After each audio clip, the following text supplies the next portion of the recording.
दरम्यान आता देवेंद्रजी विमानाचे पायलट आहेत तर मी आणि अजितदादा को पायलट आहोत असं विधान राज्याचे उपमुख्यमंत्री एकनाथ शिंदेंनी केलंय।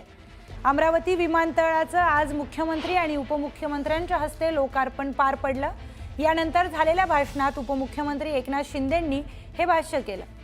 महायुतीचं सरकार आलं त्यावेळी अनेक योजना बंद होत्या, मात्र महायुती सरकारच्या काळात विकास आणि कल्याणकारी योजनांचं टेक ऑफ झालंय। त्यावेळी सरकारमध्ये मी विमानाचा पायलट होतो आणि देवेंद्रजी आणि अजितदादा हे को पायलट होते। तर आता देवेंद्रजी पायलट आहेत तर आम्ही दोघे को पायलट आहोत असंही शिंदे म्हणाले। शिंदेंच्या मिश्किल वक्तव्याची जोरदार चर्चा रंगली आहे। यावेळी बोलताना त्यांनी अप्रत्यक्षपणे माविया सरकारला देखील टोला लगावला।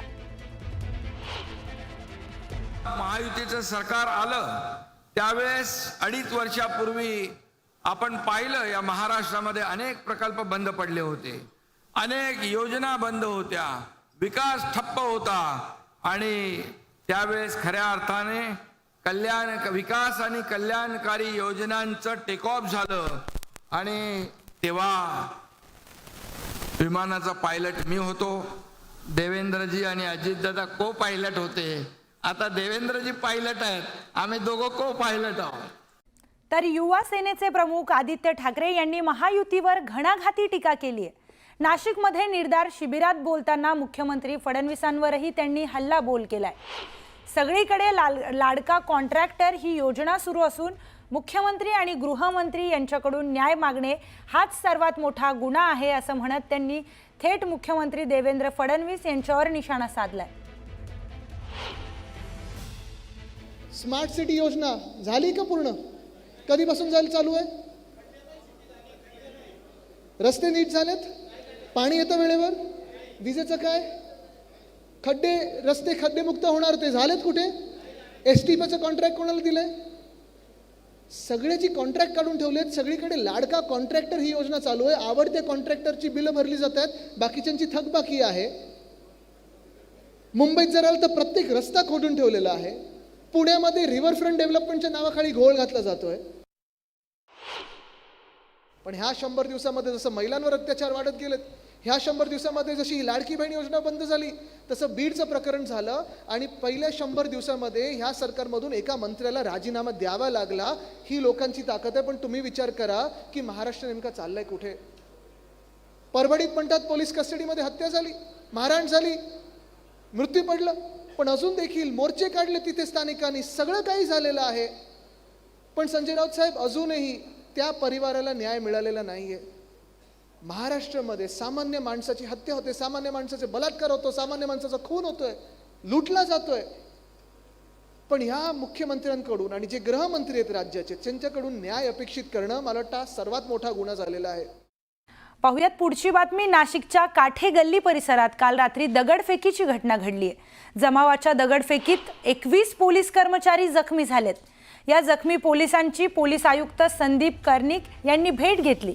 यावेळी पोलीस आयुक्तांनी जखमींची विचारपूस केली आहे। नाशिक शहरामध्ये काल रात्री हिंसक जमाव पांगवताना नाशिक शहर पोलीस दलाच्या अधिकारी व अंमलदारांनी अतिशय स्विफ्ट आणि अतिशय स्ट्रॉंग ॲक्शन घेतली। त्यामुळे अर्ध्या तासाच्या आतच सर्व परिस्थिती नियंत्रणात आली आणि आज आपण बघतायत की शहर सुरळीतपणे चालू आहे। त्याबद्दल मी त्यांचं अभिनंदन करतो। त्यातले काही अधिकारी व अंमलदार हे यांना दगडं लागली, ते इंज्युअर्ड झाले, त्यांना सिव्हिल हॉस्पिटलला आपण ॲडमिट केलेलं आहे। त्यांना आपण आता बघितलेलं आहे, सगळ्यांची प्रकृती चांगली आहे आणि ते रिकवर होत आहेत। एकूण किती जण जखमी झाले? एकूण 21 अधिकारी व अंमलदार जखमी झालेले आहेत। दरम्यान नाशिकच्या काठे गल्ली परिसरात रात्रीच्या वेळी दगडफेकीचा प्रकार घडलाय। जमावाच्या दगडफेकीत 2 सहाय्यक पोलीस आयुक्त आणि 20हून अधिक पोलीस कर्मचारी जखमी झालेत। एका पोलीस कर्मचाऱ्याचा पाय फ्रॅक्चर झालाय, तर दगडफेक करणाऱ्या जमावातील काही जणांनी पोलिसांनी ताब्यात घेतले। 8 पेक्षा अधिक जणांना पोलिसांनी या संदर्भात ताब्यात घेतलंय। तर या दगडफेकीत 5 वाहनांचंही मोठं नुकसान झालंय। वीज पुरवठा खंडित असल्याचं पाहून समाजकंटकांनी ही दगडफेक केली। धार्मिक स्थळाभोवतीचं अनधिकृत बांधकाम पाडण्याच्या मुद्द्यावरून उडालेल्या अफवेनंतर ही दगडफेक करण्यात आली आहे। यावेळी 500 पेक्षा जास्त पोलिसांचा बंदोबस्त ठेवण्यात आला होता। मात्र मोठ्या प्रमाणावर आलेल्या जमावामुळे परिस्थिती चिघळली। पालिकेच्या न्यायालयाच्या आदेशानं अनधिकृत दर्ग्याला 1 एप्रिलपर्यंत नोटीस बजावली होती. 1 एप्रिलला ही नोटीस बजावण्यात आली होती. स्वतःहून अनधिकृत बांधकाम काढून घ्या, अन्यथा पाडकामाचा इशारा पालिकेने दिला होता. आज नाशिक पोलिसांनी परिसरातील वाहतूक मार्गातही तुर्तास बदल केलाय.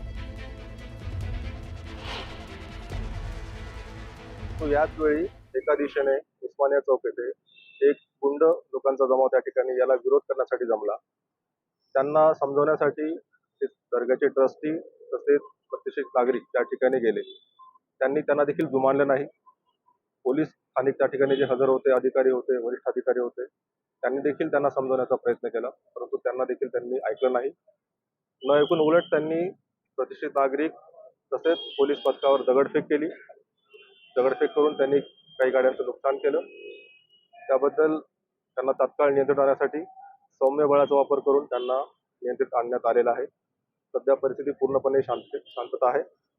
15 लोकांना याच्यामध्ये ताब्यात घेण्यात आलेला आहे. 57 मोटरसायकल ज्या संशयित आहेत त्या देखील ताब्यात घेण्यात आलेल्या आहेत. दरम्यान नाशिकमध्ये दर्गा परिसरात झालेल्या कारवाईच्या मुद्द्यावरून संजय राऊतांनी निशाणा साधलाय. दर्ग्यावर कारवाईसाठी आजचा दिवसच का निवडला असा थेट सवाल राऊतांनी उपस्थित केला. दरम्यान आमच्या शिबिराला गालबोट लावण्यासाठीच ही कारवाई करण्यात आली असल्याचा आरोपही त्यांनी केलाय. तसेच कुठे कधी काय करायचं याचं पंचांग ते घेऊन बसतात असा टोलाही राऊतांनी लगावलाय. दुसरीकडे सत्तेसाठी आम्हाला सोडणारे आता हुजरेगिरी करत आहेत. त्यांनी आमच्या अस्तित्वाची त्यांना भीती वाटतेय का अशी टीकाही त्यांनी केली आहे. तसेच बाळासाहेब ठाकरे हे द्रष्टे होते, त्यांनी कमळाबाई नाव ठेवलं असा घणाघाती टोलाही संजय राऊत यांनी भाजपला लगावलाय. दर्गे हटाव मोहीम सुरू केली या शहरामध्ये. दर्ग्यांवरती बुलडोजर फिरवणार आजचाच दिवस निवडला. गोंधळ निर्माण व्हावा, आज या शिबिरावरचं लक्ष दुसरीकडे जावं म्हणून दर्ग्यांवरती बुलडोजर टाकायचा किंवा मशिदींवरती बुलडोजर मारायचा, हे कसलं लक्षण आहे? हिंमत असेल तर समोर येऊन लढा, आमची तयारी आहे. तुम्हाला वातावरण नासवायचं, वातावरण खराब करायचं, पण ज्यांना देशच तोडायचा आहे त्यांनी दर्गे तोडले, याचं काय आश्चर्य वाटण्याचं कारण नाही. 15 दिवसापासूनच आजचा मुहूर्त काढलेला आहे. मी तुम्हाला ते सांगतोय, हे भारतीय जनता पक्षाचे लोक जे असतात या बाबतीमध्ये त्यांचा कोण हात नाही धरू शकणार. हां, ते मुहूर्त आधी काढत बसतात, कधी कुठे दंगल घडवायचे, कधी कुठे काय करायचे, कधी कोणावरती कारवाई करायचे, त्याचेच मुहूर्त काढून पंचांग गुन्ह्याचे लोक बसलेले असतात. कुणाल कामरा प्रकरणात कोर्टात सुनावणी सुरू झाली आहे. कुणाल कामराचे वकील नवरोज सिरवई यांनी जोरदार युक्तिवाद केलाय. FIR नुसार एकनाथ शिंदे यांची बदनामी झाली आहे. त्या एकनाथ शिंदे यांनी तक्रार केलेली नाही. ज्यांनी तक्रार केली आहे त्यांची बदनामी झाल्याचं म्हटलं नाही. अशा प्रकारे गुन्हा दाखल करणे हा सत्तेचा गैरवापर आहे असाही युक्तिवाद करण्यात आलाय. उद्धव ठाकरे यांनी 2024 मध्ये निवडणूक प्रचाराची सुरुवात एकनाथ शिंदे यांना गद्दार म्हणून केली आणि त्यांना धडा शिकवायला पाहिजे या घोषणेने केली. उद्धव ठाकरेंविरोधात कोणीही तक्रार केली नाही. तुम्ही जर पब्लिक फिगर असाल तर तुमच्यावर टीका होणारच. तुम्ही कोणाच्याही अभिव्यक्ती स्वातंत्र्यावर गदा आणू शकत नाही. स्टुडिओ तोडफोड केली, पोलीस हात बांधून उभे होते, वारंवार जीविताला धोका असल्याच्या धमक्या दिल्या गेल्या. त्यामुळे सत्ताधारी पक्षाचे आमदार आणि मंत्री धक्कादायक वक्तव्य करतात. अशाच परिस्थितीत कुणाल कामराच्या जीवाला धोका असताना तो मुंबईत कसा येणार असा युक्तिवाद करण्यात आलाय. राहुल कनाल या शिवसेना नेत्याने पुन्हा जहरी धमकी दिली आहे. शिवसेना स्टाईलने त्याचं स्वागत करणार असंही तो म्हणालाय. जे धमक्या देतात त्यांच्यावर पोलीस कोणतीही कारवाई करत नाही हे आश्चर्य आहे असंही युक्तिवाद करण्यात आलाय. तपासात सहकार्य करायला आम्ही तयार आहोत, पण प्रत्यक्ष हजर राहिलं आणि हल्ला झाला तर त्याला जबाबदार कोण असणार असे सर्व सवाल वकिलांनी उपस्थित केलेत. दरम्यान आम्ही तुझे तुकडे करू अशा कुणाल कामराला धमक्यांचे फोन येत आहेत. फोटो कोर्टात दाखवण्यात आलेत. पोलिसांना धमक्यांची माहिती असताना देखील ते आम्हाला बोलवत आहेत. मुरजी पटेल यांनी कुणाल कामराला माफी मागण्यासाठी 2 दिवस दिले होते, तर अजित पवारांच्या वक्तव्याचा देखील कोर्टात उल्लेख करण्यात आलाय. फेब्रुवारी 2023 मध्ये अजित पवार यांनी देखील गद्दारांना धडा शिकवला पाहिजे असं म्हटलं होतं. अनेक शिवसेनेच्या पदाधिकाऱ्यांनी कुणाल कामरा धमक्या दिल्या होत्या. सुधीर मुनगंटीवार यांनी देखील कुणाल कामराला पकडून त्याच्या आयुष्याची कॉमेडी करायला हवी असं वक्तव्य केलं होतं। या संदर्भातील अधिक माहिती आपण जाणून घेणार आहोत आमच्या प्रतिनिधी सुष्मिता भदाणे यांच्याकडून। सुष्मिता, या संदर्भात अनेक युक्तिवाद करण्यात आलेले आहेत कुणाल कामरा याच्या वकिलाकडून, काय अधिकची माहिती आहे? सारंग कोतवाल आणि न्यायमूर्ती मोडक यांच्या द्विसदस्यीय खंडपीठासमोर ही सुनावणी सध्या सुरू असल्याचं पाहायला मिळत आहे। एकूणच काय तर या संपूर्ण प्रकरणामध्ये आता अभिव्यक्ती स्वातंत्र्यावरती अतिक्रमण करण्यात आल्याचा सुद्धा मुद्दा उपस्थित करण्यात, राजकीय हस्तक्षेप यामुळे हा अतिक्रमण होत आहे आणि कुठेतरी नवा आतंकवाद हा राजकीय इच्छाशक्तीमुळे निर्माण झाल्याचं सुद्धा कोर्टात वकिलांनी म्हटलेलं आहे। कांबळ्याच्या वकिलांनी आक्रमक युक्तिवाद करत असताना गेल्या अनेक प्रचारादरम्यान म्हणजे महायुती सरकारनं गद्दार या शब्दाचा वापर कसा केला, अजित पवार यांनी गद्दार या शब्दाला वारंवार आपल्या भर सभेमध्ये कसा उच्चारण केलेलं याबद्दल सुद्धा त्यांनी म्हटलेलं आहे। खरं तर नवरस शिरवई यांनी कुणाल कामराची बाजू मांडत असताना वेगवेगळ्या आर्टिकल्सचा सुद्धा उल्लेख केला आहे। 91A नुसार आणि 21 आणि आर्टिकल 40 नुसार त्यांनी आमची मागणी काय आहे ही कोर्टाला स्पष्ट केलेली आहे।